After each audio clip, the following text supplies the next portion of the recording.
Cette semaine, on évoque encore la Hongrie au Parlement européen, mais qu'est-ce qu'a fait Orban?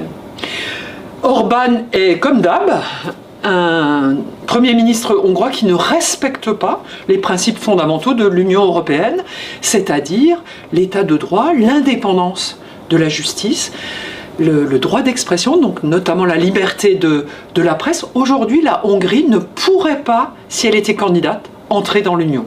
Et pourquoi on l'évoque justement cette semaine au Parlement européen?